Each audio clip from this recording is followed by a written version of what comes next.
నమస్తే, welcome to mega debate. నేను సిరాజ్. మొత్తం మీద తెలుగు రాష్ట్రాల్లో పేదలకు వైద్యం అందని ద్రాక్షగా మారబోతుందా? తెలుగు రాష్ట్రాల్లో పేదల యొక్క ఆరోగ్యం మీద నీలి నీడలు కమ్ముకుంటున్నాయా? ప్రస్తుతం తెలుగు రాష్ట్రాల్లో ఆరోగ్యశ్రీ బంద్ వ్యవహారం మాత్రం ఇప్పుడు ఇదే అంశాన్ని తేటతెల్లం చేస్తుంది. ఎందుకంటే తెలంగాణలో దాదాపు 1400 కోట్లు, ఆంధ్రప్రదేశ్లో 2000 కోట్ల బకాయిలు ఉన్నటువంటి నేపథ్యంలో ఆరోగ్యశ్రీ సేవలను కూడా నిలుపుదల చేస్తూ వారు కూడా నిర్ణయం తీసుకోవడం జరిగింది. ఇప్పటికే బకాయిలు చెల్లిస్తేనే తెలుగు రాష్ట్రాల్లో ఆరోగ్యశ్రీ సేవల్ని మనం పునరుద్ధరిస్తాం అనేది మాత్రం వారు చెప్తున్నటువంటి వాదన. ముందుగానే ప్రభుత్వాలకు తెలియజేసిన సకాలంలో బకాయిలు చెల్లించినటువంటి పరిస్థితి కనబడుతుంది అనేది మాత్రం వారు చెప్తున్నటువంటి పరిస్థితి. ఈ నేపథ్యంలో రాష్ట్ర ప్రభుత్వాలు ఏం చేస్తున్నాయి? ఇంతకాలం పాటు వారి బకాయిల్ని చెల్లించకపోతే సామాన్యుల ఆరోగ్యం ఏ విధంగా మారేటువంటి అవకాశం ఉంటుంది? పేదలకు సంబంధించినటువంటి బకాయిలు చెల్లించినప్పటి పరిస్థితుల్లో ఇలాంటి సమయంలో ఆరోగ్యశ్రీని వారు నిలుపుదల చేస్తే సామాన్య ప్రజలకు ఆరోగ్య సేవలు అందేటువంటి అవకాశం ఉంటుందా? ఇదే అంశానికి సంబంధించి మనం మెగా డిబేట్ని ప్రారంభిద్దాం. నాతో పాటు డిబేట్లో పార్టిసిపేట్ చేస్తున్నారు కాంబోజు వెంకటేశ్వర్లు గారు, బీఆర్ఎస్ పార్టీ అధికార ప్రతినిధి, అదేవిధంగా తేజావతి వెంకటనాయక్ గారు, కాంగ్రెస్ పార్టీ నాయకులు, కంచెల్ల విజయభాస్కర్ గారు, తెలుగుదేశం పార్టీ అధికార ప్రతినిధి, అదేవిధంగా బొట్ల రామారావు గారు, వైసీపీ పార్టీ నాయకులు, అదేవిధంగా పైల కృష్ణారెడ్డి గారు, బీజేపీ పార్టీ నాయకులు. అందరికీ నమస్కారం అండి. ఎస్ రామారావు గారు, మీతో నేను ప్రారంభిస్తాను. ఏంటి ఆంధ్రప్రదేశ్ వ్యాప్తంగా ఆరోగ్యశ్రీ బంద్ అనేది ఇప్పుడు ప్రస్తుతం హైలైట్గా మారుతుంది. సామాన్య ప్రజలకు మాత్రం ఆరోగ్య సేవలు మాత్రం కొంతవరకు కొరకరాని కొయ్యగా మారుతున్నటువంటి పరిస్థితి, ఏమంటారు? ఎస్ వినిపిస్తుందా రామారావు గారు? ఏంటి ఆరోగ్యశ్రీ సేవలు బంద్ ఏంటి? సామాన్యుల యొక్క ఆరోగ్య పరిస్థితి ఏ విధంగా కావాలి? వైద్య ఆరోగ్య రంగం మీద వాళ్ళకు ఏమాత్రం కూడా శ్రద్ధ లేదనేది మనకు అర్థమవుతుందండి. ఎందుకంటే హాస్పిటల్ యాజమాన్యాలు ఆరోగ్యశ్రీ సేవలు అందించాలంటే ఆ బిల్లులు రావేమన్నటువంటి భయంతో చాలా ఇబ్బందికరమైనటువంటి పరిస్థితుల్లో పేషెంట్ల పట్ల కూడా చాలా ఇబ్బందికరంగా వ్యవహరిస్తున్నటువంటి తీరు మనకు కనిపిస్తా ఉంది. ఇప్పుడు ఆరోగ్యశ్రీ పథకము దివంగత వైఎస్ రాజశేఖర రెడ్డి గారు, మా నాయకుడు, ఆయన తీసుకొచ్చినటువంటి పథకము ఏ రోజు కూడా ప్రజల్లో అసలు ఇబ్బంది లేకుండా జరిగిపోతున్నటువంటి పరిస్థితి ఉంది. అయితే అత్యంత ప్రాముఖ్యతగా బడ్జెట్ లో కేటాయింపులు చేసి ఈ ఆరోగ్యశ్రీకి నిధులు కేటాయించాల్సినటువంటి ప్రభుత్వాలు మనం చూస్తున్నాం. ఆంధ్రప్రదేశ్ లో కానీ ఇప్పుడు తెలంగాణలో కూడా అదే పరిస్థితి ఉంది. వీళ్ళు కావాలని, ఎందుకంటే రాజశేఖర రెడ్డి గారు తీసుకొచ్చినటువంటి పథకం ఏదైతే రాజశేఖర రెడ్డి గారు, దివంగత రాజశేఖర రెడ్డి గారికి ఆయన యొక్క పేరు వస్తున్నటువంటి అంశం మీద ఇటువంటి పథకాలని కావాలనే చెప్పి దీన్ని ఇబ్బంది పెడుతున్నటువంటి పరిస్థితి కూడా మనకు కనిపిస్తుంది. ఎందుకంటే గతంలో కూడా 2014-19 మధ్య కూడా ఈ యొక్క ఆరోగ్యశ్రీ పథకాన్ని కొంత ఇబ్బందికరంగా కొన్ని వ్యాధులను అందులో నుంచి తీసేసినటువంటి పరిస్థితి ఆంధ్రప్రదేశ్లో ఉండింది. మరలా ఏదైతే మా నేత మన వైఎస్ రాజశేఖర రెడ్డి గారు కుమారుడైనటువంటి జగన్మోహన్ రెడ్డి గారు ముఖ్యమంత్రిగా వచ్చిన తర్వాత అనేక వ్యాధులు మళ్ళీ కలిపి దాన్ని ఆరోగ్యశ్రీ పథకాన్ని బలోపేతం చేసినటువంటి పరిస్థితి మనకు తెలుసు.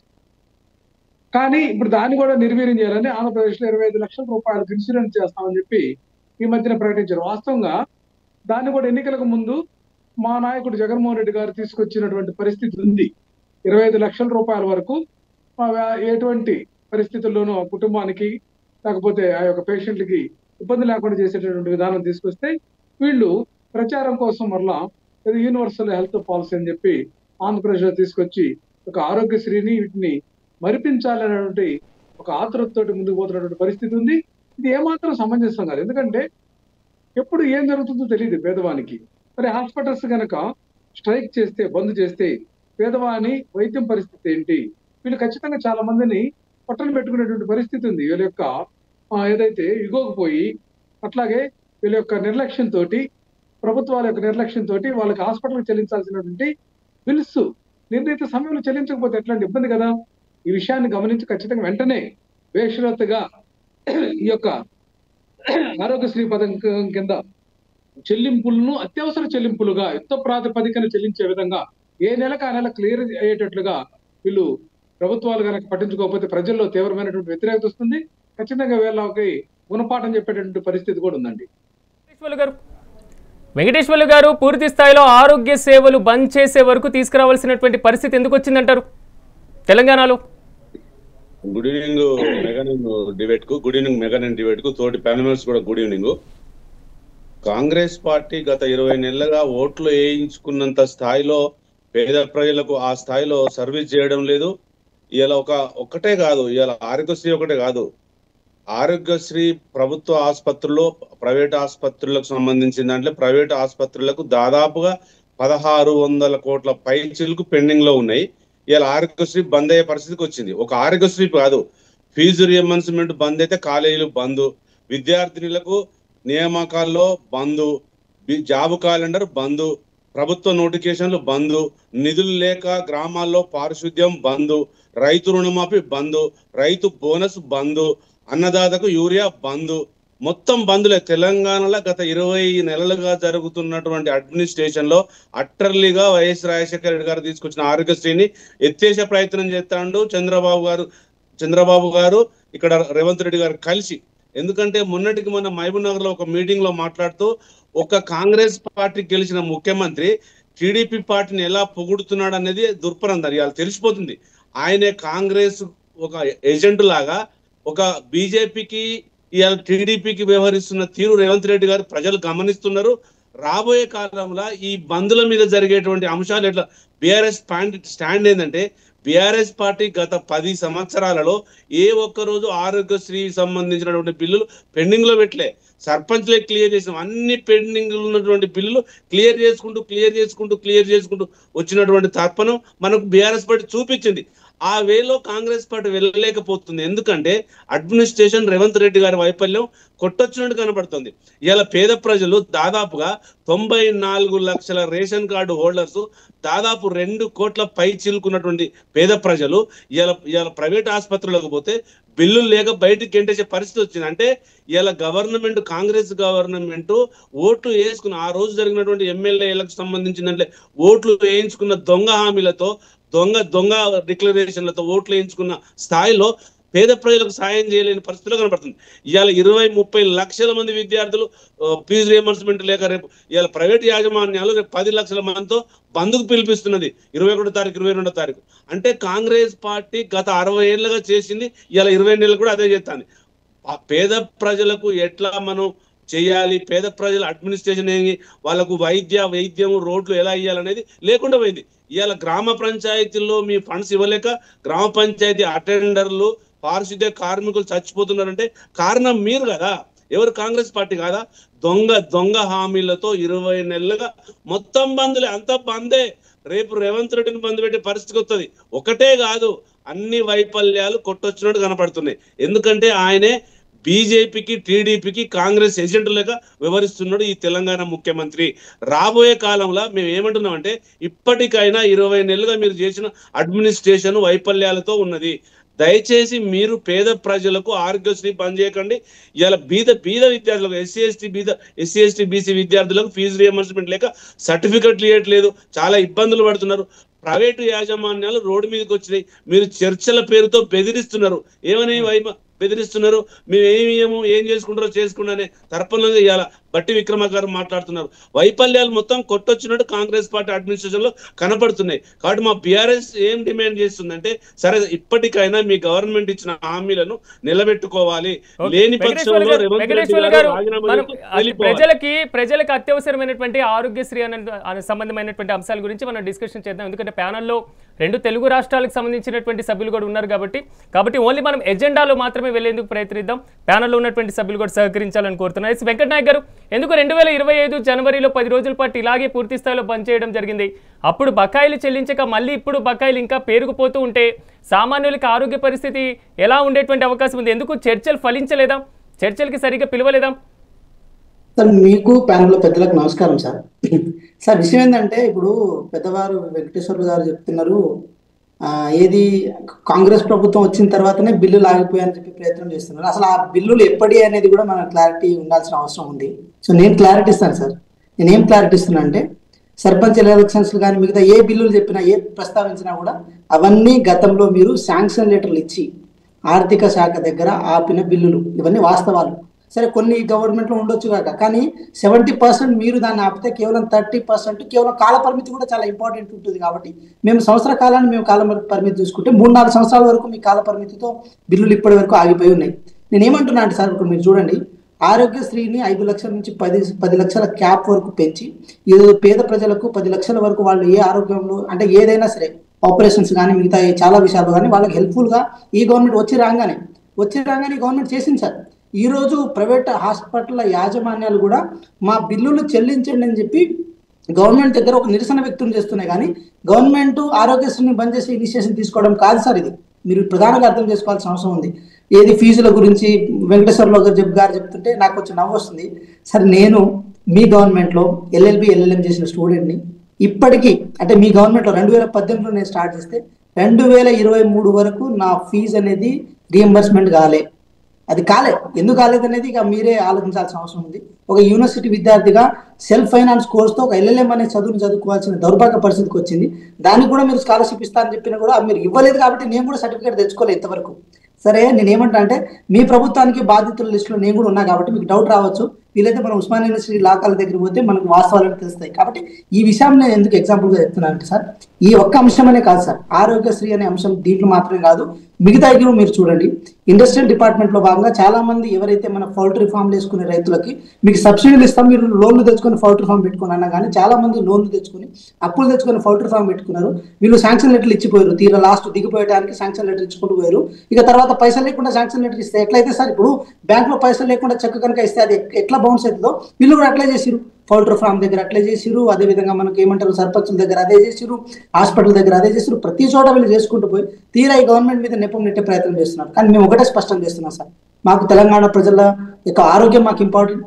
ఆరోగ్యశ్రీ పథకం ఏదైతే ఉందో 2009 అంటే 2004లో వైఎస్ రాజశేఖర రెడ్డి గారు ఎవరైతే ఉన్నారో మా కాంగ్రెస్ పార్టీ ముఖ్యమంత్రి గారు, మా కాంగ్రెస్ పార్టీ నుంచి గెలిచి ముఖ్యమంత్రి అయిన వ్యక్తి, వారి యొక్క దిక్సూచితో వారి యొక్క పెద్దరికం చూపుతో ఈ పేద ప్రజలను బాగు చేయాలన్న ఉద్దేశంతో వారు పెట్టిన ఏదైతే ఉందో దాన్ని ఎక్కడా మేము కింది చేయడానికి లేదు. వాళ్ళ గౌరవాన్ని పెంచే విధంగా, వారి గౌరవాన్ని రెట్టింపు చేసే విధంగా 5 లక్షల నుంచి 10 లక్షలు చేసినాం.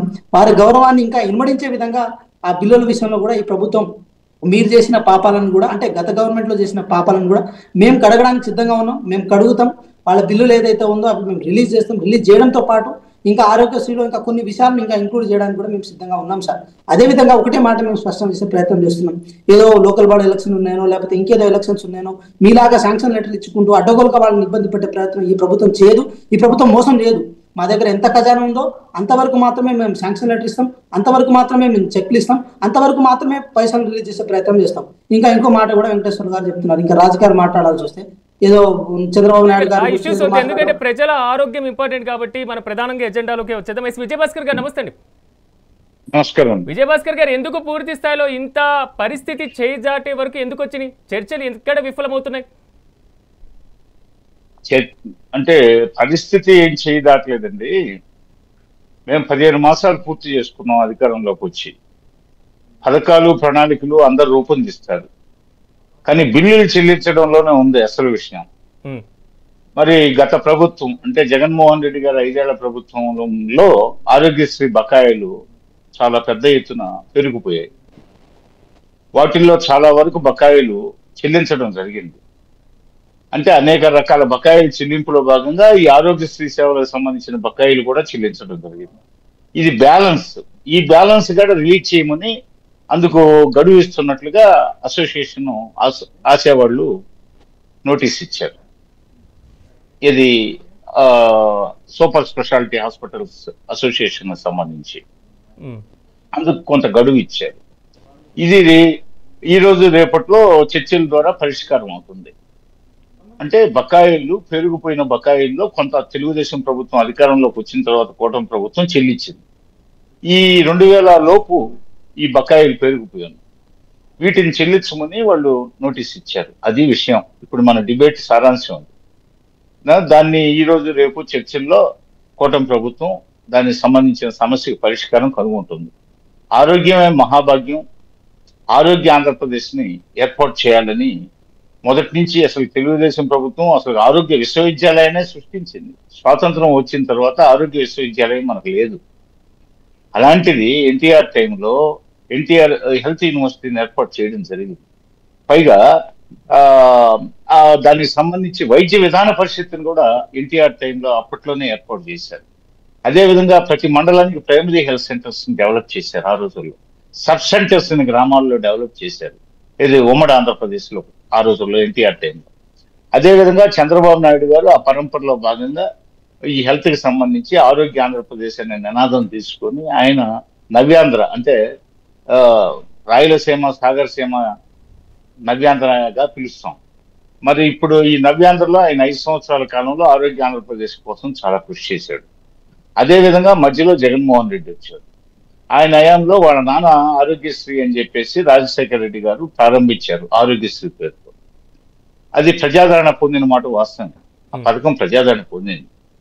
అయితే దానికి సంబంధించి పథకం బాగానే ఉంది, కానీ బిల్లుల చెల్లింపు అక్కడ మెయిన్. ఎవరు ఏ పథకం పెట్టినా టైటిల్ బాగానే ఉండొచ్చు, ఆకర్షణీయమైన టైటిల్ కావచ్చు.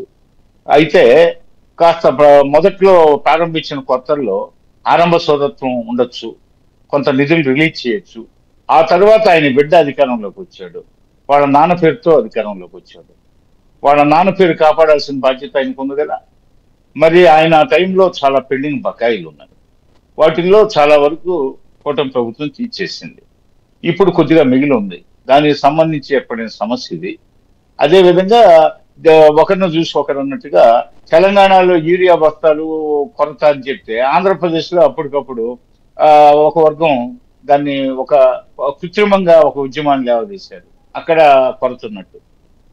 ఇలా ఇప్పుడు ఏపీలో వాళ్ళు మొదలు పెట్టారు, మళ్ళీ తెలంగాణలో వీళ్ళంతా మాట్లాడుకొని ఇప్పుడు కలిసి ఇక్కడ తెలంగాణలో రేపటి నుంచి బంద్ అన్నారు, ఈ రోజు నుంచి ఏపీలో బంద్ అన్నారు. అది ఇప్పుడు మన ప్రోమో డిబేట్ సారాంశం. కాబట్టి ఇవేం పెద్ద ఇప్పుడు అసలు ఈ ఆరోగ్యానికి సంబంధించి టైం వేస్ట్ కాకూడదు, తప్పకుండా పరిష్కారం చేయాలా. ఆ దిశలో ఆల్రెడీ ప్రభుత్వాలు ఉద్యుక్తులై ఉన్నాయి. ఆరోగ్య శాఖలో సమీక్ష జరుగుతూ ఉంది. అదేవిధంగా ముఖ్యమంత్రి దృష్టికి పోయింది, ఇది ఆరోగ్య శాఖ మంత్రి దృష్టికి పోయింది. వాళ్ళు దాని మీద తర్జన భర్జన చేస్తున్నారు. ఈ రోజు రేపట్లో ఈ సమస్య పరిష్కారం తప్పకుండా అవుతుంది. అదే కాకుండా నిన్న మేము ప్రతిపాదించింది ఆరోగ్య సేవలను ఇంకా మెరుగుపరచడానికి, ఇది స్మార్ట్ హెల్త్ ఇది చేయడానికి. 2.5 లక్షల లోపు అయితే ఇన్సూరెన్స్ కంపెనీలో more than that Ayushman Bharat, central government కి సంబంధించి ఆయుష్మాన్ భారత్, అదేవిధంగా ఎన్టీఆర్ ఆరోగ్య వైద్య సేవల ట్రస్ట్, ఇవన్నీ కంబైన్డ్ గా, ఈ 3 కంబైన్డ్ గా కలిసి 2.5 లక్షల లోపు అయితే వాళ్ళు వాళ్ళు insurance department, remaining that Ayushman భవ, ఎన్టీఆర్ వైద్య సేవల ట్రస్ట్ భరించే విధంగా 15 మేము అందుకే ఈ బిల్లుల చెల్లింపుల్ని దృష్టిలో పెట్టుకుని నిన్న కొత్త పథకాన్ని రూపొందించింది కూటమి ప్రభుత్వం. ఏమని 15 రోజుల్లో మెయిన్ పాయింట్ 15 రోజుల్లో బిల్లులు చెల్లించే విధంగా ప్రణాళిక రూపుదాలుస్తుంది. ఇప్పుడు విధి విధానాలు ఖరారు అవుతున్నాయి. పోతే బిల్లులకు సంబంధించే మెయిన్ దృష్టిలో పెట్టుకొని 15 రోజుల్లో చెల్లించడానికి 25 లక్షల లోపు ఏడాదికి ఒక కుటుంబానికి, మొత్తం ఆంధ్రప్రదేశ్ లో ఉన్న అన్ని కుటుంబాలని ఈ పథకంలో చేర్చడానికి, ఒక ఎక్సెప్ట్ ఎంప్లాయీస్, గవర్నమెంట్ ఎంప్లాయీస్. ఎందుకంటే గవర్నమెంట్ ఎంప్లాయీస్ కి అది సపరేట్ గా ఎప్పటి నుంచే ఉంది హెల్త్ ఇన్సూరెన్స్ కి సంబంధించి. నాన్ ఎంప్లాయీస్ అందరికీ ఇది వర్తించేటట్టుగా విధి విధానాలు రూపొందిస్తున్నారు. బిల్లులు చెల్లింపును దృష్టిలో పెట్టుకుని ఇది ఖరారు చేసింది. కాబట్టి కూటమి ప్రభుత్వం బిల్లుల చెల్లింపు విషయంలో వెనకడుగు. ఈ రోజు రేపట్లో సమస్య పరిష్కారం అవుతుంది. 25 లక్షల డిస్కషన్ చేద్దాం. కృష్ణారెడ్డి గారు నమస్తే అండి. కృష్ణారెడ్డి గారు ఇక్కడ ప్రధానమైనటువంటి ఇష్యూ ఏమొస్తుందంటే, తెలంగాణలో అధికారంలో ఉన్నటువంటి కాంగ్రెస్ పార్టీ ఏమో గతంలో బీఆర్ఎస్ బకాయిలు కొంతవరకు పెండింగ్ లో ఉన్నటువంటి అంశం చెప్తున్నారు. ఒకవైపు మీరు కూటమిలో భాగస్వామ్యంగా ఉన్నటువంటి ఏపీలో మాత్రం టీడీపీ ఏమో గతంలో వైసీపీ బకాయిలు అంటున్నారు. ఇక్కడేమో మీరు ప్రతిపక్షంలో ఉన్నారు, అక్కడ కూటమిలో భాగస్వామ్యంగా ఉన్నారు. మొత్తం మీద ఈ ఆరోగ్యశ్రీ సేవల మీద బీజేపీ స్టాండ్ ఏంటి? సార్, ముందుగా మీకు మెగా9 ప్రేక్షకులకు, అలాగే ఈ చర్చా వేదికల్లో పాల్గొంటున్న వివిధ పార్టీల నాయకులందరికీ శుభ సాయంత్రం తెలియజేసుకుంటూ, ఇక్కడ ముఖ్యంగా ఆరోగ్యశ్రీ గురించి మాట్లాడుతున్నాము అందరం కూడా. ఇప్పుడు ఉన్న కండిషన్ ఏంటంటే, వర్షాలు పడుతున్నాయి, విష జ్వరాలు వచ్చే పరిస్థితి ఉంది, అంటువ్యాధులు వచ్చే పరిస్థితులు ఉంది, అకాల వర్షాలతోటి పారిశుద్ధ్యం దెబ్బతిన్నది, ప్రజల ఆరోగ్యానికి ఇబ్బందికరమైన పరిస్థితులు ఉన్న కాలం. ఈ టైంలో వాళ్ళు ఆరోగ్యశ్రీని బంద్ చేస్తే ఇది ప్రజల పైన భారం పడే పరిస్థితి ఉంటుంది. కాబట్టి ఇప్పుడు ఇందాక మనం అన్ని పార్టీలది ఉన్నాం. బీఆర్ఎస్ నాయకులు చాలా గొప్పగా మాట్లాడారు, కాంగ్రెస్ నాయకులు మాట్లాడారు, వైఎస్ఆర్సీపీ టీడీపీ వాళ్ళు మాట్లాడారు.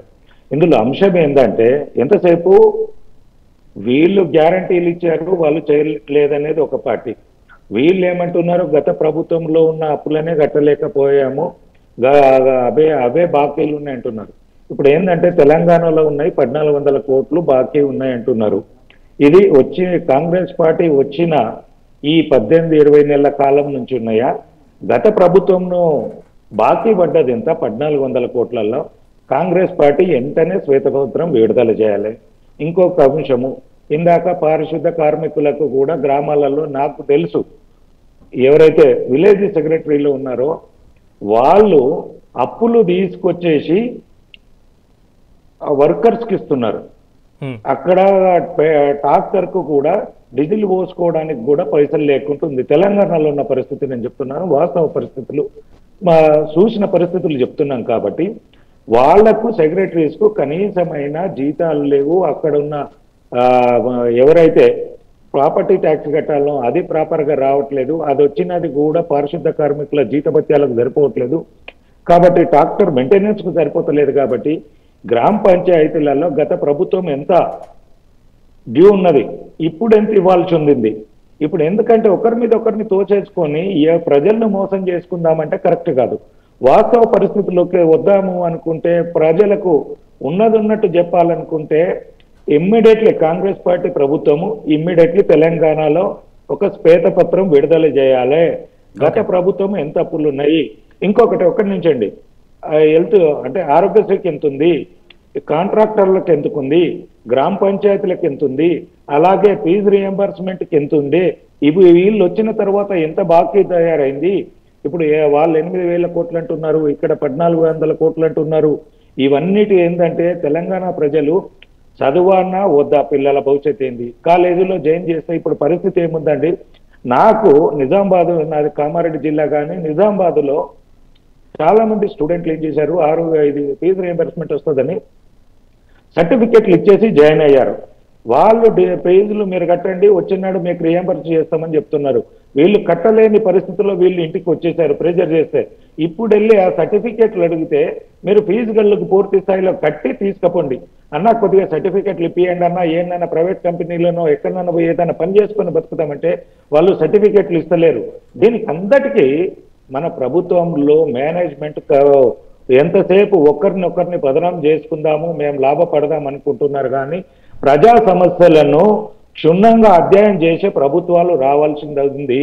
ఆ అంశం లేకుండా ఏదో మనము ఇప్పుడు ఇందాక బీఆర్ఎస్ నాయకులు చెప్తున్నారు, బీజేపీ టీడీపీ తోటి కాంగ్రెస్ తోటి పుట్టు ఎవరితోటి ఉంటుంది ఏంటంటే ప్రజా సమస్యలు అనేటిది తీర్చినమా లేదా అనేది చూడాలి. కేంద్ర ప్రభుత్వంలో అధికారంలో ఉన్నప్పుడు, రాష్ట్ర ప్రభుత్వం ఉన్నప్పుడు రాష్ట్ర ప్రభుత్వ సమస్యలు కేంద్ర ప్రభుత్వానికి తీసుకెళ్ళినప్పుడు దాన్ని కూడా మీరు తప్పుపడతా అంటే ఎట్లా? ఒకటి మనం అవగాహనతోటి ఆలోచనతోటి ఒకటి మాట్లాడాలి, సమస్యను మాట్లాడండి. సమస్య ఎక్కడ ఉత్పన్నం అవుతుంది దాని పరిష్కారం మాత్రము మనం డిబేట్లో చూపించాలి. అంతేగాని ఒకరిని బదనాం చేసుకోవడము, ఇప్పుడు మీరు నా మీద అంటారు, నేను మీ మీద అంటా. ఇక్కడ ప్రజా సమస్యలు ఎక్కడ ఉత్పన్నమైనవి, ప్రభుత్వం ఎక్కడ ఫెయిల్ అవుతుంది, గవర్నమెంట్ అధికారులు ఎక్కడ ఫెయిల్ అవుతున్నారు, ప్రభుత్వం ఫంక్షన్ కరెక్ట్ లేకపోతుందా, దానికి మనం పరిష్కార మార్గాలుగా మనం మాట్లాడాలి. కానీ ఒకరినొకరిని విమర్శించుకుంటే ఇక్కడ వచ్చేది మనకేమీ లేదండి. ప్రజా సమస్యలకు మనం పరిష్కారాలు చూపించే విధంగా డిబేట్ లో ఉండాలి. ఆ విధంగా మనం ప్రయత్నం చేద్దాము.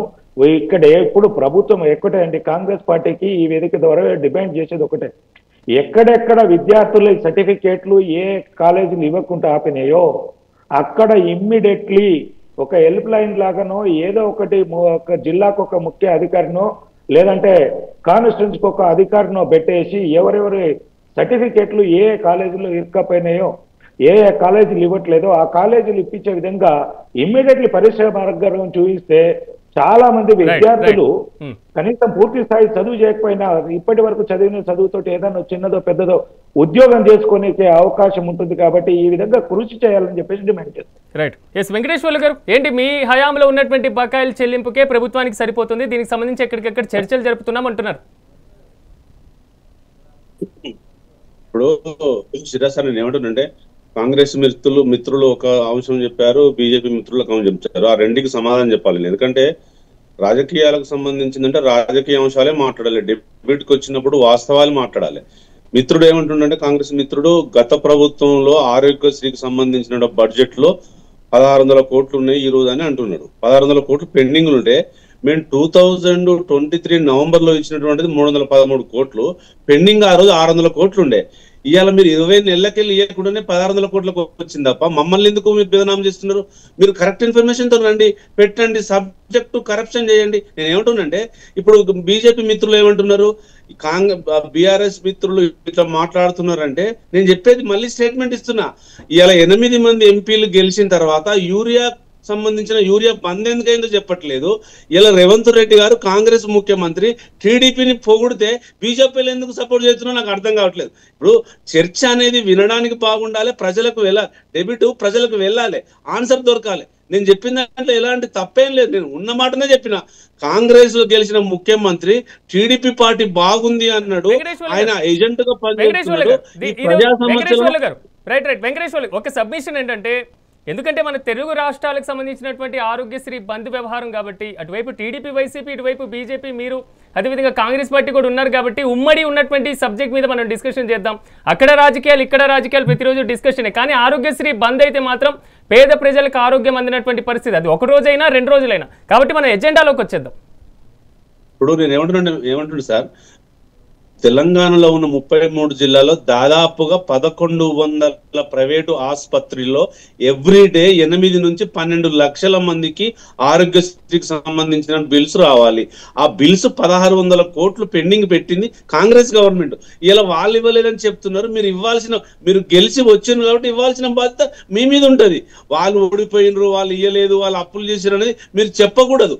ఏదైతే మీరు ఇచ్చినటువంటి మేనిఫెస్టో ఆరోగ్యశ్రీకి సంబంధించినటువంటి బిల్లులు మీరు ఇంత ఇస్తానన్నారు, ఆ ఎంత ఇప్పటికి 20 నెలల్లో ఇప్పటికి మీరు ఆరోగ్యశ్రీకి కానీ నిమ్స్ కానీ ఎన్ని డబ్బులు పే చేసారో చెప్పాలి. ఇప్పటిదాకా బీజేపీ మిత్రులు ఏం చెప్తున్నారంటే ఏ దాంట్లో సంబంధించిన పెండింగ్లు ఉన్నాయో ఒక శ్వేతపత్రం విడుదల చేయండి. ఇవాళ బీఆర్ఎస్ పార్టీ గత ప్రభుత్వంలో ఇచ్చినవా ఇయ్యలేదా, ఎందుకు పెండింగ్ ఉన్నాయి మీ దగ్గర, మీరు వచ్చే ఎంత పెండింగ్ సంబంధించిన దాంట్లో ఎంత పెండింగ్ ఉంది, అది క్లారిటీ ఇవ్వకుండా డెబిట్ కి వచ్చి ఏదో ఒకటి మాట్లాడాలనే ఉద్దేశంగా ఎవరు రారు. ప్రజలకు సంబంధించిన ఆరోగ్యశ్రీకి సంబంధించిన మాట్లాడాలి. ఆరోగ్యశ్రీ పెట్టిన వైఎస్ రాజశేఖర రెడ్డిగా దాన్ని అన్ని గవర్నమెంట్లు ఇంప్లిమెంట్ వచ్చిన తర్వాత ఇలా తెలంగాణలో దాదాపు 1400 కెళ్ళి 16 కోట్లు పెండింగ్ ఎవరు పెట్టి గవర్నమెంట్ పెట్టలేదు. మరి గవర్నమెంట్ పాత ప్రభుత్వానికి ఫీజు రియంబర్స్మెంట్ ఇవ్వలేదు, ఆ సర్టిఫికెట్ ఇవ్వలేదు అంటే మీ సర్టిఫికెట్లు ఇవ్వమని జేఎన్టీయూ హైయర్ ఎడ్యుకేషన్ సర్టిఫికెట్లు ఆపొద్దు అని జీవోలు ఇచ్చింది గవర్నమెంట్. ఆ జీవో మీ మిత్రులు వెంకట్ గారికి తెలుసు అది. కానీ ఇది సంబంధించిందంటే ఈ సబ్జెక్టు సంబంధించిందంటే ఆ సబ్జెక్టు మాట్లాడి సర్టిఫికెట్ రావడం అనేది అది మీకు తెలియాలి. నేను ఏమంటున్నంటే మనము మాట్లాడే సమస్య ఒక టీవీ ద్వారా ప్రజలకు పోతుంది. ఓకే, వెంకటనాయక్ గారు, వారి దగ్గర నుంచి వస్తున్న ప్రశ్న ఏంటంటే, మీరు ఎందుకు పూర్తి స్థాయిలో శ్వేతపత్రాన్ని రిలీజ్ చేయలేకపోతున్నారు? ఏ ప్రభుత్వం ఎంత కేటాయించింది, ఎన్ని బకాయిలు ఉన్నాయి? ఒకవేళ శ్వేతపత్రం ఉంటే ఒకవైపు బీజేపీ బీఆర్ఎస్ నుంచి వస్తున్నటువంటి వాదనకి అటువైపు వైసీపీ ఇచ్చేటువంటి వాదనకు కూడా చెక్ పెట్టొచ్చు కదా సార్. ఒక మాట, శ్వేతపత్రం ఎట్లుంటుందంటే సార్, సీఎంఆర్ఎఫ్ అని సీఎం రిలీఫ్ ఫండ్ ఉంటే సార్, ఆ సీఎం రిలీఫ్ ఫండ్స్ కోదాడ నియోజకవర్గం, నేను ఇప్పుడు పేరు కూడా చెప్పేస్తున్నా, కోదాడ నియోజకవర్గంలో ఒక పెద్ద మనిషి యొక్క మాజీ ఎమ్మెల్యే గారి పిఏ వాళ్ళు దాదాపు సీఎం రిలీఫ్ ఫండ్ చెక్లను అడ్డగోలుగా డ్రా చేసుకున్నారు. అట్లా దాదాపు ఎంత అంటే ఒక 20 లక్షల నుంచి 30 లక్షల వరకు పైసలు కేవలం అక్కడ అవినీతి జరిగింది. ఇలా తెలంగాణ రాష్ట్రం నాకు వ్యాప్తంగా మొత్తం మీద ఈ వైద్య ఆరోగ్య శాఖలో గవర్నమెంట్ నుంచి వచ్చిన పైసలు అవకతవకలు జరుగుతున్న అనగానే ఆరోగ్యశ్రీలో కూడా ఎవరైతే ఎప్పుడున్న బీఆర్ఎస్ పార్టీ నాయకులకు సంబంధించిన ఎవరైతే హాస్పిటల్స్ ఉన్నాయో ఆ హాస్పిటల్ నుంచి కూడా అడ్డగోలుగా మన ఏదైతే ఆరోగ్యశ్రీ కింద పైసలు జమాయించుకునే ప్రయత్నం చేస్తారని చెప్పి ఒక ఎలిగేషన్ ఉంది. దాని మీద ఈ ప్రభుత్వం కూడా చర్చ జరుగుతుంది. మేము ఏమంటున్నాం, అలాంటి రాజకీయ చర్చలో మేము వెళ్ళదలుచుకోలేదు.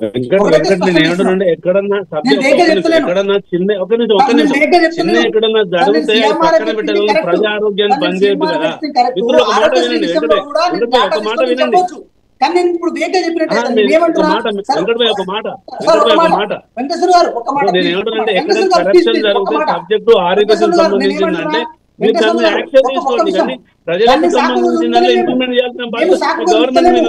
మేము సాగుబోదు ఆరోగ్యశ్రీలో కానీ మిగతా విషయాల్లో కానీ మీ ప్రభుత్వంలో జరిగిన అవకతవకలు మేము సాగుబో చూస్తలేము. మేము 100% ఏదైతే హాస్పిటల్స్ చెల్లించాల్సిన పైసలు ఉన్నాయో విడతల వారుగా చెల్లించడానికి ప్రభుత్వం సిద్ధంగా ఉంది. ప్రభుత్వం దగ్గర ఆల్రెడీ వైద్య ఆరోగ్య శాఖకు సంబంధించిన పెద్దలు కానీ లేకపోతే హాస్పిటల్ యాజమాన్యాలు కానీ చర్చలు జరిగినాయి. కాకపోతే ఈ సీజన్ ఏమంటారంటే సార్ ఇప్పుడు 20 అక్టోబర్ months లో ఏమైనా బిల్ పే చేశారా సార్? సార్ ఒక మాట 20 months లో ఏమైనా బిల్ పే చేశారా? సార్ ఒక మాట 20 months లో ఎంత బిల్ పే చేశారు? సార్ ఒక మాట సెప్టెంబర్ అక్టోబర్ సీజన్ లో అన్ని యూనియన్స్ హాస్పిటల్స్ కానీ స్కాలర్షిప్లు కానీ లేకపోతే గురుకులాలకు సంబంధించిన అద్దె భవనాల యాజమాన్యాలు కానీ లేకపోతే ఆర్టీసీ డ్రైవర్లు కానీ అందరూ రోడ్ల మీదకి వచ్చడానికి గవర్నమెంట్ గట్టిగా చెప్పడానికి ఇది ఒక మంచి అవకాశం. ఎందుకంటే సెప్టెంబర్ అక్టోబర్ లో బిల్లు రిలీజ్ అయితే తర్వాత మార్చ్ ఏప్రిల్ వరకు అది డిలే అవ్వదు అని చెప్పి ఎవరైనా సరే దీనికి రెడీ అవుతారు. మేమేమంటున్నాం దానికి కాదని అంటలేము. ఈ ప్రభుత్వము ఎంత పెద్ద నీలాప నిందనైనా వేసుకోవడానికి సిద్ధంగా ఉంది. కానీ ఒకటేంటంటే మీలాగా కేవలం రాజకీయాలు వచ్చినప్పుడు శాంక్షన్ లెటర్ ఇవ్వము, వాళ్ళకి ఇవ్వాల్సిన బిల్లులు ఏదైతే ఉందో అది ఇస్తాము. అదేవిధంగా CMRF లో జరిగిన అవినీతి మీద 100% దాని మీద విచారణ చేపడుతుంది. రామారావు గారు సిరాజ్ సార్ ఒక కరప్షన్ సార్. చెప్పండి. కాంగ్రెస్ గవర్నమెంట్ 20 నెలల్లో ఇప్పుడు ఆరోగ్యశ్రీకి ఏమన్నా బిల్లులు పే చేసిందా ఈ 20 months లో? ఓకే, అడుగుతాను నేను ఒకసారి ఆ ఇన్ఫర్మేషన్ తీసుకునే ముందు ఒకసారి ఏపీ ఇష్యూకి సంబంధించి మనం డిస్కషన్ చేద్దాం. వెంకట నాయక్ గారు ఒక్క నిమిషం. రామారావు గారు ఎందుకు దానికి సంబంధించిన పూర్తి స్థాయిలో వైసీపీ హయాంలో ఉన్నటువంటి బకాయిలకు చెల్లింపు, అదేవిధంగా ఇప్పుడు ఆంధ్రప్రదేశ్లో తెస్తున్నటువంటి కొత్త పాలసీ రీసెంట్ గా తెచ్చిందని, అంటే 15 రోజుల్లో పూర్తి స్థాయిలో బకాయిలు చెల్లించేటువంటి విధానాన్ని కూడా మేము తీసుకొస్తున్నాం అంటున్నారు. వీళ్ళు స్కిప్ చేయడం తప్పే. ఏదైనా సరే విద్యా రంగాల్లో జగన్మోహన్ రెడ్డి గారు ప్రవేశపెట్టినటువంటి పాలనా సంస్కరణలు ప్రజామోదం పొందాయి. ఎందుకంటే ఫ్యామిలీ డాక్టర్ కాన్సెప్ట్ తోటి విలేజ్ లెవెల్ నుంచి తీసుకురావడం, అట్లాగే ఆరోగ్యశ్రీ పథకాన్ని పటిష్టపరిచి అన్ని జబ్బులను కూడా అందులో చేర్చి ప్రజలకు మరింత చేరువ చేయట్లో కానీ, అట్లాగే ప్రభుత్వ వైద్యశాలను కూడా నాడు నేడు పేరుతోటి వాటిని కూడా ఉన్నతంగా తీర్చిదిద్దేటటువంటి అంశంలో కానీ చిత్తశుద్ధితోటి పనిచేసినటువంటి మాట వాస్తవం. మరి ఈరోజు హాస్పిటల్స్ ఏదైతే ఉన్నాయో ఆరోగ్యశ్రీ బకాయిల కోసం మేము స్ట్రైక్ చేస్తామని సమ్మె నోటీసు లేకపోతే నోటీసులు ఇచ్చినటువంటి పరిస్థితులు, ఇది దరిద్రం అనమాట. ఈ ప్రభుత్వం కళ్ళు తెరవాల్సిందే. ఖచ్చితంగా వాళ్ళ యొక్క చెల్లింపులు చేయాలి. మొట్టమొదటి నుంచి కూడా వీటిని ఆపేస్తున్నారు. ఫీజు రియంబర్స్మెంట్ కానీ, ఆరోగ్యశ్రీకి సంబంధించినటువంటి బిల్స్ కానీ, అట్లాగే ఇప్పుడు NRS బిల్స్ కూడా ఏదైతే లోకల్ గా ఉన్నటువంటి ఉపాధి హామీ పనులు చేసినటువంటి వాళ్ళ యొక్క వేతనాలు కానీ, ఆ యొక్క సిబ్బంది యొక్క జీతాల్లో కూడా వీళ్ళు 3 నెలలు 4 నెలలు ఆపుతున్నటువంటి పరిస్థితి ఉంది. ఇటు ఏదైతే కేంద్ర ప్రభుత్వం ఇస్తున్నటువంటి బడ్జెట్ అన్నింటినీ కూడా వీళ్ళు డైవర్ట్ చేసి ఎవరికైతే పంపిణీ చేయాల్సినటువంటి అంశం ఉందో వాళ్ళకి ఆ శాఖల పరిధిలో ఇంపార్టెంట్ గా పంపిణీ చేయాల్సినటువంటి విధానాన్ని మరచి వీళ్ళు చేస్తున్నటువంటి విధానం ఇది లోపభూయిష్టమైనటువంటి విధానం. ఇప్పటికైనా ఖచ్చితంగా బేషరతుగా ఆరోగ్యశ్రీకి సంబంధించినటువంటి బిల్లులను, పెండింగ్ బిల్లులన్నింటినీ వెంటనే చెల్లించితేనే ప్రజలకు మెరుగైనటువంటి వైద్యం మళ్ళీ ఆరోగ్యశ్రీ సేవలు కొనసాగుతాయి. లేని పక్షంలో ఎక్కడైనా సరే ఇంటరప్షన్ వస్తే మాత్రం ఖచ్చితంగా దానికి ఈ యొక్క కూటమి ప్రభుత్వం ఏదైతే ఉందో చంద్రబాబు నాయుడు గారి నేతృత్వంలో ఈ ప్రభుత్వం ఖచ్చితంగా బాధ్యత వహించాలి. అట్లాగే వైద్య ఆరోగ్య శాఖ మంత్రిగా ఉన్నటువంటి సత్యకుమార్ అనేటువంటి వ్యక్తి కూడా చాలా మాట్లాడతాడు, కానీ ఆయన పని విధానంలో ఎక్కడా కూడా ఆయనకు ముందుకు పోతున్నటువంటి పరిస్థితి లేదు. మాటల ప్రభుత్వమే కానీ ఇది చేతల ప్రభుత్వం కాదనేటువంటి అంశం ప్రజలు తెలుసుకున్నారు. ప్రజలు ప్రజాగ్రహానికి గురిగాక ముందే ఖచ్చితంగా కనీసం ఈ ఆరోగ్యశ్రీ ఫీజు రియంబర్స్మెంట్ వాటికన్నా అత్యవసరమైనటువంటి పరిస్థితి ఉంది కాబట్టి ఖచ్చితంగా నిధులు విడుదల చేసి ఈ యొక్క సేవల్లో ఆగిపోకుండా చేయాల్సినటువంటి బాధ్యత ప్రభుత్వానికి ఉందని చెప్పి సందర్భంగా తెలియజేస్తుంది. విజయభాస్కర్ గారు ప్రభుత్వం వచ్చిన తర్వాత ఇది పూర్తి స్థాయిలో అమరావతి ఇష్యూ కానివ్వండి, విద్యుత్ సంస్థలకు సంబంధించి, పరిశ్రమలకు సంబంధించి అనేక శ్వేతపత్రాలు వచ్చినాయి కదా. ఈ ఆరోగ్యశ్రీ వ్యవహారానికి, ఆరోగ్య పరిస్థితి, ఆరోగ్యంలో ఆర్థికమైనటువంటి కేటాయింపులు, ఇలాంటి అంశాల మీద కొంతవరకు ఒక శ్వేతపత్రం కూడా రిలీజ్ అయ్యి ఉంటే వైసీపీకి కూడా పూర్తి స్థాయిలో మాట్లాడేందుకు కూడా దానికి సంబంధించి ఒక ప్రాస్పెక్ట్ ఉండేది కదా. వైసీపీ వాళ్ళు మాట్లాడడానికి అసెంబ్లీకి వస్తే కదండి, అసెంబ్లీ బయట మాట్లాడుతుంటారు, అసెంబ్లీకి రాదు. ప్రజలు ప్రజాస్వామ్యంలో శాసనకర్తలుగా ఎన్నుకున్నారు. శాసనకర్తలుగా ఉన్నవాళ్ళు శాసనాలు రూపొందించే సమయంలో అసెంబ్లీ సమావేశాలప్పుడు అసెంబ్లీకి రావాలా, వాళ్ళు అసెంబ్లీకి రారు. కానీ అసెంబ్లీకి ఎన్నికైన తర్వాత ఎమ్మెల్యేలకు ఇచ్చేటటువంటి నెల జీతాలు, భత్తాలు, పోతే ఇతర అన్ని టీఏలు డిఏలు అన్ని డ్రా చేస్తా ఉన్నారు. పోతే వాళ్ళు ఏమి శాసనసభలో అధికారికంగా మాట్లాడరు, అనధికారికంగా మా మాటల ప్రభుత్వం చేతల ప్రభుత్వం కాదంటారు. ఎన్ని సమస్యలు, ఎన్ని రుగ్మతలను పరిష్కరించాం, ఎంత వ్యవస్థల్ని గాడిలో పెట్టాం, యావత్ భారతదేశ ప్రశంసలు అంటుకుంటుంది కూటమి ప్రభుత్వం. ఎన్ని చేసామో అవన్నీ చెప్పడానికి ఇది సందర్భం కాదు, మీకు సమయం చాలదు. చెప్పమంటే చెప్తాను, మీరు అవకాశం ఇస్తే. ఆ, ఆ, పంచాంగం అలాగే చదవమంటే చదువుతాను. ఎన్ని డిస్కషన్ అభివృద్ధి చేయడానికి కార్యక్రమాలు, ఒకవైపు రెండు ఎన్ని తెలుగు రాష్ట్రాలు సంక్షేమ కార్య- రెండు తెలుగు రాష్ట్రాలు కానీ ఒక సమస్య, ఒక భారీ సమస్య అనుకోవాలి. ఒక్కరోజు ఒక గంట ఆరోగ్య సేవలు నిలిచిపోయినా కానీ ప్రజా ఆరోగ్యం, మరి ముఖ్యంగా పేదల్ని దృష్టిలో పెట్టుకుని ఆరోగ్యశ్రీ రూపకల్పన చేసింది. సో ఇక్కడ ప్రధానంగా తెలుగు రాష్ట్రాల్లో, ఆంధ్రప్రదేశ్లో మీరు అధికారంలోకి వచ్చిన తర్వాత ఎందుకు ధర్నా వరకు, సేవలు నిలిపివేసేంత వరకు సిచ్యువేషన్ రావాలి? ఈ రోజు జస్ట్ నోటీస్ ఇచ్చాడండి, జస్ట్ నోటీస్ ఇచ్చాడు, అంతేగాని ఇంకా బంద్ కాలేదు.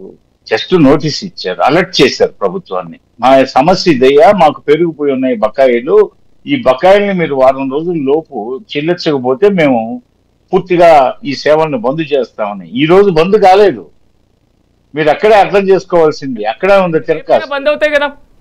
కాదు, వారం రోజులు టైం ఇచ్చారు. ఈ రోజు రేపట్లోనే చర్చలు, వాళ్ళ అసోసియేషన్ లీడర్స్ కలుస్తారు, వైద్య మంత్రిని, ముఖ్యమంత్రి గారిని, పోతే ఇతర పార్టీ పెద్దల్ని, కూటమి ప్రభుత్వ పెద్దల్ని అందరినీ కలుస్తారు. ఈ సమస్య కొన్ని గంటల్లో పరిష్కారం చేస్తారు. ఇబ్బంది ఏం లేదు, ఇబ్బంది ఏం లేదు. పోతే దీన్ని భూతత్వంలో చూపించాల్సినంత అవసరం ఏం లేదు. వాళ్ళ బాధను వాళ్ళు తెలియజేశారు, అదే నోటీస్. అంటే వాళ్ళ బాధను వాళ్ళని తెలియజేసుకోవడమే నోటీసు.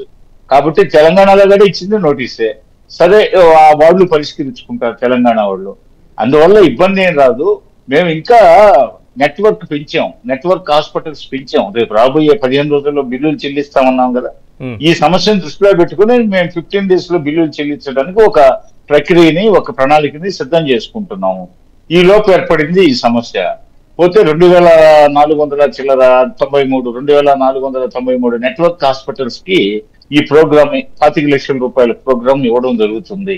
అదేవిధంగా 3297 వైద్య చికిత్సలకి ఈ నెట్వర్క్ పరిధిలోకి తీసుకురావడం జరుగుతుంది. 3297 చికిత్సలు.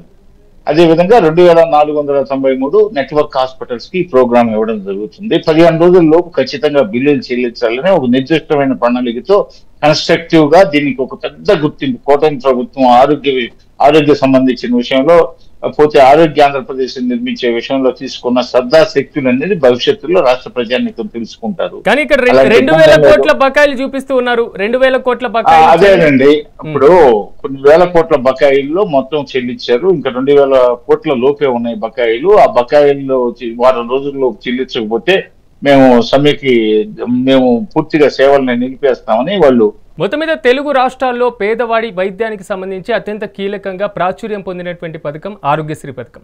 ఆరోగ్యశ్రీ పథకానికి సంబంధించి ఆంధ్రప్రదేశ్లో 2000 కోట్లు, తెలంగాణలో 1400 కోట్లు.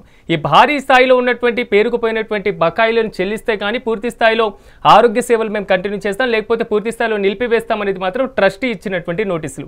ఈ నేపథ్యంలో రాష్ట్ర ప్రభుత్వాలు ఏం చేయబోతున్నాయి? దీనికి సంబంధించినటువంటి బకాయిలు చెల్లించి పూర్తి స్థాయిలో చర్చల ద్వారా దీన్ని సాఫీగా సాగేలాంటి ప్రయత్నం చేయబోతున్నారా లేదా? ఇదే అంశానికి సంబంధించి మనం డిబేట్ ని కంటిన్యూ చేద్దాం. విజయభాస్కర్ గారు, ఎప్పుడు ఈ వారం రోజుల్లో పూర్తి స్థాయిలో చర్చలతో కూడా ఎక్కడ ఆటంకం లేకుండా చెక్ పెట్టబోతున్నారా కూటమి ప్రభుత్వం? ఎలాంటి ఆటంకాలు రానిచ్చే సమస్య లేదండి. ఆరోగ్య ఆంధ్రప్రదేశ్ మా ధ్యేయం, కూటమి ప్రభుత్వ ధ్యేయం. ఆరోగ్య విశ్వవిద్యాలయం నెలకొల్పిందే తెలుగుదేశం ప్రభుత్వం, వైద్య విధాన పరిషత్ నెలకొల్పిందే తెలుగుదేశం, ప్రైమరీ హెల్త్ సెంటర్లు మండలానికి ఒకటి ఏర్పాటు చేసిందే తెలుగుదేశం, సబ్ సెంటర్స్ ని 100 నుంచి 1000కు పెంచిందే తెలుగుదేశం ప్రభుత్వం, అదేవిధంగా ఏరియా హాస్పిటల్స్ ని స్ట్రెంగ్తన్ చేసిందే తెలుగుదేశం ప్రభుత్వం. ఇది తెలుగుదేశం ప్రభుత్వం. ఇప్పుడు కూటమి ప్రభుత్వం, కేంద్ర ప్రభుత్వ సహాయ సహకారాలు కూడా లభిస్తున్నాయి. ఆయుష్మాన్ భారత్ అనేది ప్రధానంగా ఈ యొక్క మేము రూపొందిస్తున్న కొత్త ప్రణాళిక 25 లక్షల రూపాయల ప్రణాళికలో ఆయుష్మాన్ భారత్ గారు ఉంది. కాబట్టి ఇక్కడ భారతీయ జనతా పార్టీకి సంబంధించి మాకు మిత్రపక్షమైనటువంటి ఆ పార్టీకి సంబంధించిన మంత్రి గారు సత్యకుమార్ యాదవ్ గారు ఉన్నారు. వారికి అపారమైన అనుభవం ఉంది. వారు ఉపరాష్ట్రపతికి ఓఎస్డీగా పనిచేశారు. అదేవిధంగా భారతీయ జనతా పార్టీలో ఆయన కింద స్థాయి కార్యకర్త నుంచి అగ్రశ్రేణి జాతీయ స్థాయి నాయకుడి వరకు అనేక రాష్ట్రాల్లో ఇన్ఛార్జి బాధ్యతలుగా నిర్వర్తించాడు. వారు ఇప్పుడు ఆరోగ్య శాఖ మంత్రి. సంపూర్ణమైన అవగాహన, దేశభక్తి, సేవా తత్పరత ఉన్న ఆరోగ్య శాఖ మంత్రి మా రాష్ట్రంలో ఉన్నాడు. ముఖ్యమంత్రి గారికి ఇంకా అపారమైన అనుభవం ఉంది, అది ప్రపంచానికి అంతటికి తెలుసు. కాబట్టి ఈ సమస్య అనేది వాళ్ళు ఇచ్చిన నోటీసు, అది వాళ్ళ యొక్క సమస్యని ప్రభుత్వానికి నివేదించారు నోటీసు రూపంలో. దానికి పరిష్కారం కనుగొనడం అనేది అది కొన్ని గంటల్లో కనుక్కుంటారు, ఇబ్బంది ఏం లేదు. వారం రోజులు వాళ్ళు సమయం ఇచ్చారని వారం రోజుల దాకా ఆగము.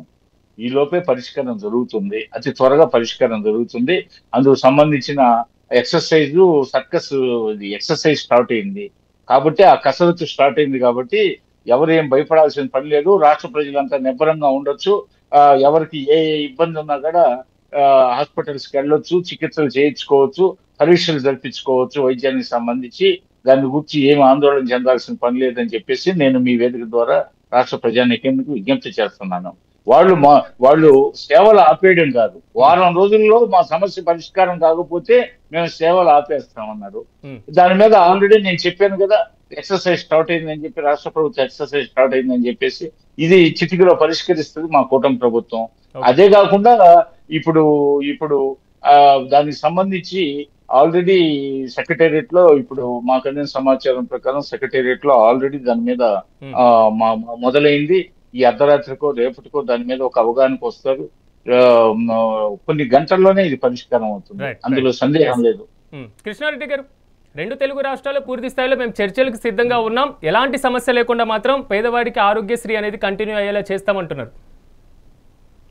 సార్, ముందుగా ఎవరం కోరుకున్నా ఇది నిత్యావసర వస్తువులు, నిత్యావసరం కాబట్టి, ఎమర్జెన్సీ కాబట్టి హాస్పిటల్స్ అంటే దీన్ని యుద్ధ ప్రాతిపదికన అక్కడ కూటమి ప్రభుత్వం అయినా ఇక్కడ కాంగ్రెస్ ప్రభుత్వం అయినా ఇమ్మీడియట్లీ హాస్పిటల్ యాజమాన్యాలతోటి చర్చలు జరపాలి.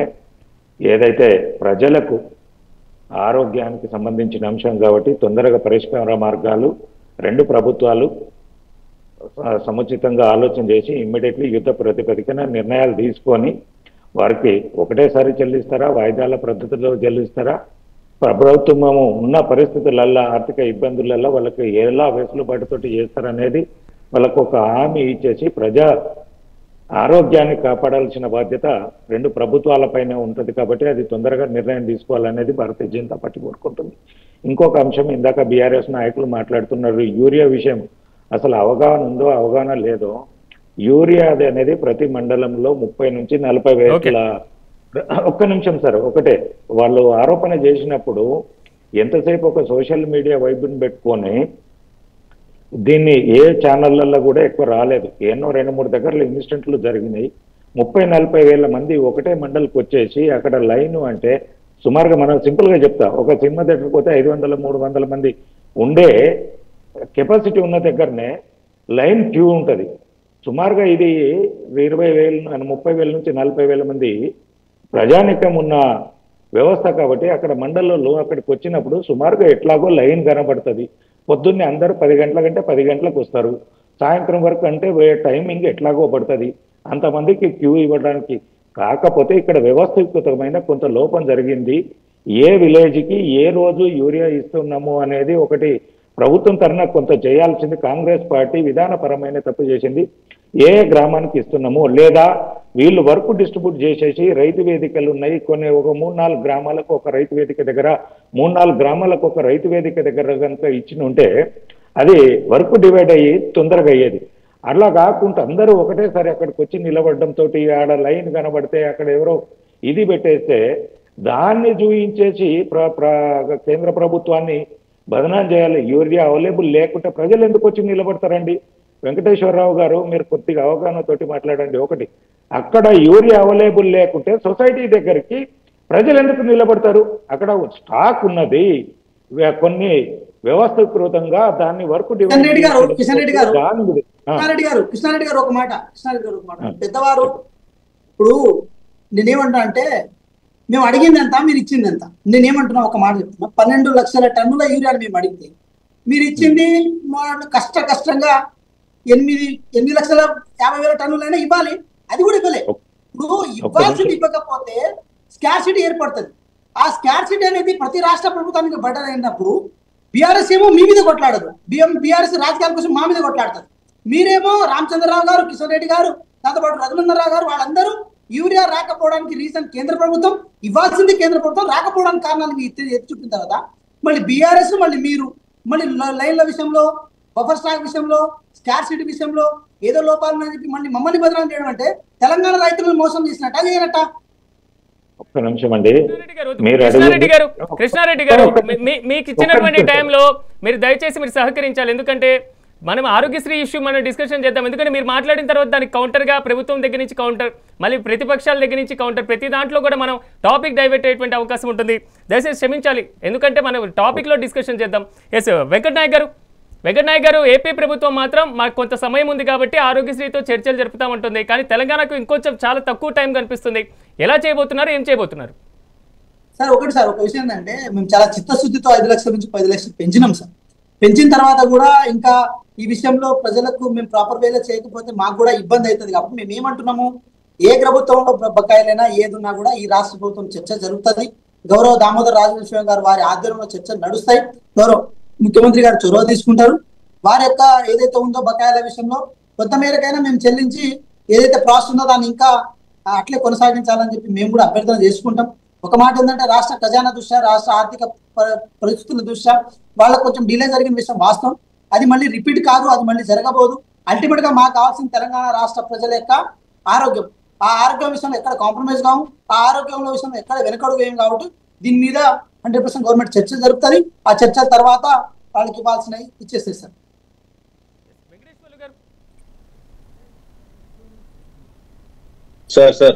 వెంకటేశ్వర చెప్పండి, సబ్మిషన్ ఏంటి?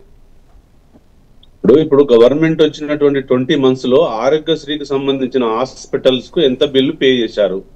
ఇప్పటికి మైనారిటీ గురుకులాలలో, SC/ST గురుకులాలలో విషజ్వరాలు వచ్చి పిల్లలు జ్వరాలతో ఉన్నారు. ఇప్పుడు ఏజెన్సీ ప్రాంతాలలో PHCలకు, డిస్ట్రిక్ట్ హెల్త్ హాస్పిటళ్లకు జనాలు వస్తున్నారు. నేను ఏమంటున్నా, ఇది రాజకీయ అంశాలు మాట్లాడకుండా ఓన్లీ గవర్నమెంట్ ను స్టేట్మెంట్ ఏమంటున్నాను. నేను ఏమంటున్నా, మీరు వచ్చిన 20 నెలల్లో ఏ ఆసుపత్రులకు ఎంత ఫండింగ్ చేశారు ఆరోగ్యశ్రీ మీద? పాత దాని గురించి వదిలేయండి. మీరు ప్రజా రక్షణ కోసం, మీరు ఇచ్చిన హామీల కోసం ప్రభుత్వాలు ప్రజా సమస్యలను కాపాడడంలో, ఆరోగ్య కాపాడడంలో ముందు చూపు ఉండాలి. నేను అది అడుగుతున్నాను. ఇంకోటి అంశం కాకుండా ఇప్పుడు బీజేపీ మిత్రులు కూడా ఏదంటే యూరియా గురించి మాట్లాడుతున్నారు. యూరియా గురించి నేను మాట్లాడుతున్నాను, కానీ కౌంటర్ చెప్తాను. యూరియా గురించి చెప్పాల్సినటువంటి అంశం లేదు. ఇప్పుడు మనం ఆరోగ్యశ్రీ గురించి మాట్లాడుతున్నాం. యూరియా లైన్లు లేదని బీజేపీ నాయకులు మాట్లాడుతున్నారంటే ఇక అది నేను దాని గురించి మాట్లాడా. ఇంకొక అంశం ఏంటంటే, ఇలా జిల్లా హెడ్ ఆఫీసులలో, తర్వాత మండల హెడ్ ఆఫీసులలో, వివిధ స్థాయిలో, హైదరాబాద్ లో వివిధ స్థాయిలో ఆసుపత్రుల్లో వైద్యం వికటించి జనాలు ఇబ్బందులు పడుతుంటే, ప్రైవేట్ ఆసుపత్రులకు డబ్బులు ఇవ్వకుండా ఉంటుంటే ప్రభుత్వం సోద్యం చేస్తుంది. దీని మీద ఒక సమీక్ష లేదు, వాళ్ళతో స్టేట్మెంట్ లేదు, గవర్నమెంట్ శ్వేతపత్రం లేదు. ఇప్పటికి మేము ఈ బిల్లులు ఇచ్చినాం, ఇంత ఇచ్చినాం, ఇది రేపటికి ఇవ్వబోతున్నాం, ఇది చెప్తామని చెప్పట్లేదు. నేను ఏమంటున్నానంటే, ఒక బీఆర్ఎస్ పార్టీ డిమాండ్ ఏంటంటే, మీరు ప్రజా రక్షణ వ్యవస్థలో ప్రజా ఆరోగ్యాన్ని కాపాడాల్సిన బాధ్యత మీ ప్రభుత్వం మీద ఉంది. మీ ప్రభుత్వం ఏమంటుంది, చూస్తాం చేస్తాం అంటే ఇది చేసేది కాదు, తక్షణం ఆరోగ్యం మీద చేయాలి. ఇన్ని బంధులు వచ్చినాయి, అవన్నీ వీడియో నేను వెళ్ళట్లేదు. మీరు మెయిన్ గా చేయాల్సినటువంటి అంశం ఏంటంటే, ఫీజు రియంబర్స్మెంట్ మీద, ఆరోగ్యశ్రీ మీద మీరు ముందు ఇవ్వాలి. అది లేకుండా ఇలా ఆరోగ్యశ్రీ ఎత్తేరా 10 లక్షలకు పెంచినంటారు. ఏం లాభం సార్? పెంచితే వైద్యమే వికటిస్తుంది. అక్కడ పెంచేం లాభం? ఉన్న 94 లక్షల రేషన్ కార్డుల దాదాపు 40 లక్షల మంది రేషన్ కార్డులు ఆరోగ్యశ్రీ మీద ఆధారపడతారు. అది ఇవ్వకుండా చెప్పడం ఈజీగా ఉంటుంది సార్, చేయడం అనేది చాలా పెద్దగా ఉంటుంది. మీరు చేయకుంటే మీరు ఎట్లా చేస్తారు? ప్రతిపాదన లేనిది PHCలకు అసలు ట్యాబ్లెట్స్ రావట్లేదు. మండలాలలో ఉన్నటువంటి PHCలకు ట్యాబ్లెట్స్ మెయింటెనెన్స్ లేదు, ఏ మెయింటెనెన్స్ లేదు. దాన్ని మేము అడిగితే పాత గవర్నమెంట్ ఇట్లా చేసింది, మేము చేస్తున్నాం, చేయబోతున్నాం అన్నారు. కాంగ్రెస్ పార్టీ ఇప్పటికైనా ముందుకు వచ్చి ఎన్ని PHCలలో మీరు ట్యాబ్లెట్లు ఇచ్చారు, ఎన్ని PHCలలో మీ డిస్ట్రిక్ట్ మెడికల్ ఆఫీసర్లు పర్యవేక్షణ చేశారు, ఇప్పటికి హెల్త్ లో ఎంతమంది ఉన్నారు, మీరు ఎంత బడ్జెట్ ఇచ్చారని చెప్పండి, అది తేలిపోతుంది. ఆరోగ్యశ్రీ మీ వల్ల కాని పరిస్థితి కనబడుతుంది. ఎందుకంటే మీరు పెంచింది రాజకీయంగా పెంచారు తప్ప ప్రజలకు ఆరోగ్యంగా ఉండాల్సిన బాధ్యత మీరు ఇవ్వలేకపోతున్నారు. అది మీరు ముందు చూపు ఉండాలి. 20 నెలలు ₹1 ఇవ్వలేదు సార్ కాంగ్రెస్ గవర్నమెంట్. ఎందుకు ఇవ్వలేదు? మాది పెండింగ్ ఉందంటే మేము పెండింగ్ చేసుకుంటూ వచ్చాము. మీరు రాగానే ఒక ప్రణాళికాబద్ధంగా ఆరోగ్యానికి సంబంధించిన ఆరోగ్యశ్రీకి ఈ ట్రస్ట్ కి ఇంత ఇస్తున్నాం, దానికి ఒకరు పెడుతున్నాం. ఆరోగ్యశ్రీకి సంబంధించిన ట్రస్ట్ చైర్మనే లేడు. ఇంతకు ముందు మేము ఒక చైర్మన్ పెట్టుకున్నాం, ఎప్పటికప్పుడు సమీక్షలు పెట్టినాం.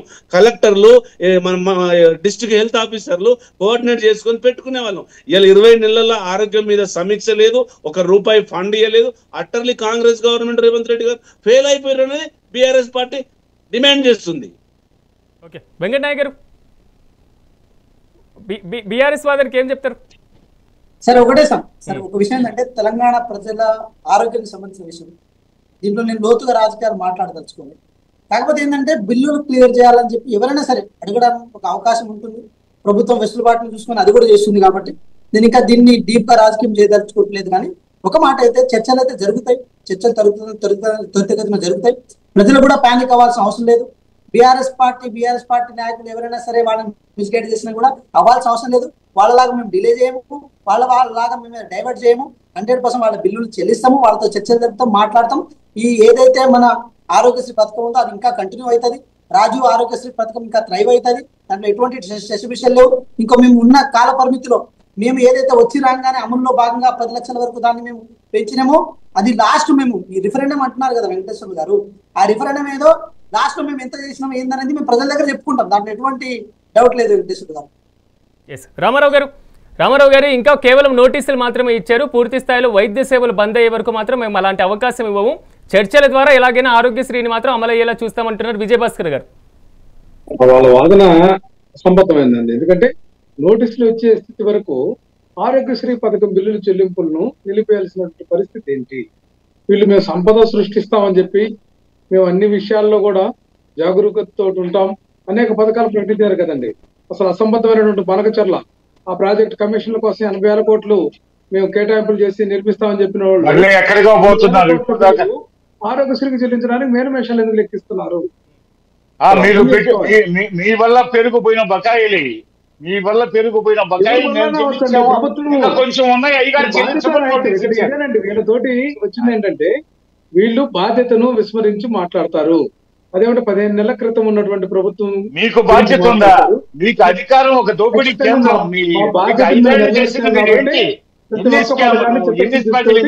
ఎన్ని అవాలాలు, ఎన్ని డొల్ల కంపెనీలు మీకు సబ్జెక్ట్ మీరు డీవియేట్ అయితే చాలా ఉన్నాయి విషయాలు. మీలాగా మొత్తం బడ్జెట్ ని జీరో చేసి ఇవ్వలేదు మేము మీకు. ప్రభుత్వం మీకు బడ్జెట్ పెద్దది కావాలా? ఎందుకంటే దోచుకోవడానికి ఆలోచన చేసుకోండి. మీకు పథకాలు పెట్టి వాటిలో దోచుకోవాలి. ఈ పథకం మీద వీళ్ళకి అక్కస్తుందండి. ఆరోగ్యశ్రీ పథకం మీద అక్కస్తుంది. ఆరోగ్యశ్రీ ఏంటయ్యా? ఇప్పుడు మన ఆరోగ్యశ్రీ లేకముందు అంతకుముందు స్వాతంత్రం వచ్చినప్పటి నుంచి పేద ప్రజలు ఏ ప్రభుత్వాలు చేయట్లేదా? అది ఏ ప్రభుత్వమైనా పేద ప్రజలను ఆదుకోవడానికే ప్రయత్నిస్తాయి వైద్యం విషయంలో. ఏదో మీరేదో విశ్వామిత్ర సూచన ఇదే డాక్టర్ రాజశేఖర రెడ్డి బ్రెయిన్ చైల్డా? పేద ప్రజలకు ఆరోగ్యం విషయం బ్రెయిన్ చైల్డా? కాంగ్రెస్ ప్రభుత్వాలు కూడా పెట్టాయి, స్వాతంత్రం వచ్చినప్పటి నుంచి. ఎన్టీ రామారావు చాలా మమ్మనం చేశాడు. రాజశేఖర రెడ్డి వచ్చి ఒక పథకం పెట్టాడు. చంద్రబాబు నాయుడు ప్రభుత్వం ఈ పథకం పెడుతుంది. అంతేగాని ఏదో మీరు వైఎస్ఆర్ రాజారెడ్డి చెప్తారు చెప్పండి. ఇవన్నీ ఒకటి మాట్లాడుకుంటే ఒకటి మాట్లాడతారు మీరు. పాలనలో చాలా పారదర్శకంగా ఉండేటటువంటి చాలా అంశాలని వీళ్ళు ఒప్పుకోరు, తీసుకురారు. వీళ్ళ విధానం అది. వీళ్ళకి ప్రజలకు మంచి లేదు. మీరు వచ్చిన రోజు నుంచి ఢిల్లీ పోయి మా ప్రభుత్వాన్ని వచ్చిన 10 రోజులు ఢిల్లీ పోయారు మా ప్రభుత్వాన్ని రద్దు చేయమని. ఎంత గొప్పందో అధికార కాంక్ష ఉందో మీ దోపిడీ ఆగిపోయేళ్ళకి మా ప్రభుత్వాన్ని రద్దు చేయమని 10-15 రోజులు ఢిల్లీకి వెళ్తారు వీళ్ళు ధర్నాలు చేయడానికి. అలాంటి ఒక దుగ్ధనటువంటి అధికార కాంక్ష ఉన్న రాజ్య కాంక్ష మీకు దోపిడీ ఆగిపోయింది. బుక్ అవుతున్నాయి, అవకాశాలు ఉన్నాయి. వీటి నుంచి తప్పించుకోవాలంటే రాజ్యాధికారం కావాలి మీకు. అది కాదు మీరు సబ్జెక్ట్ డీవియేట్ అయ్యి మాట్లాడబోతుంది. ఈ రోజు నాతో పాటు డిబేట్ లో పార్టిసిపేట్ చేసినటువంటి వెంకటేశ్వర్లు గారికి, వెంకట నాయక్ గారికి, విజయభాస్కర్ గారికి, రామారావు గారికి, కృష్ణారెడ్డి గారికి ప్రత్యేకంగా కృతజ్ఞతలు తెలియజేస్తూ నిజంగా ప్రజల ఆరోగ్యానికి సంబంధించి ప్రభుత్వాలు పెద్దపీట వేయాల్సినటువంటి అవసరం ఉంటుంది. ఆరోగ్య సేవలకు సంబంధించినటువంటి నోటీసులు ఇచ్చినప్పటికీ వాటి సేవలు ఎక్కడైనా బంద్ అయితే మాత్రం ప్రజలు కూడా అనారోగ్యం పాలవుతూ ఒక్క రోజు బంద్ అయినా కానీ తీవ్రమైనటువంటి విమర్శలు వచ్చేటువంటి అవకాశం ఉంటుంది. కాబట్టి ప్రజా ఆరోగ్యానికి ప్రాధాన్యత ఇస్తూ కూడా ఆరోగ్యశ్రీ సేవలు బంద్ కాకుండా ఉభయ తెలుగు రాష్ట్రాలు మాత్రం కృషి చేయాలని మనం కూడా ఆశిద్దాం. ఇది వాళ్ళ మెగా డిబేట్. రేపు డిబేట్లో మళ్ళీ కలుద్దాం. చూస్తూనే ఉండండి మెగా 9 టీవీ.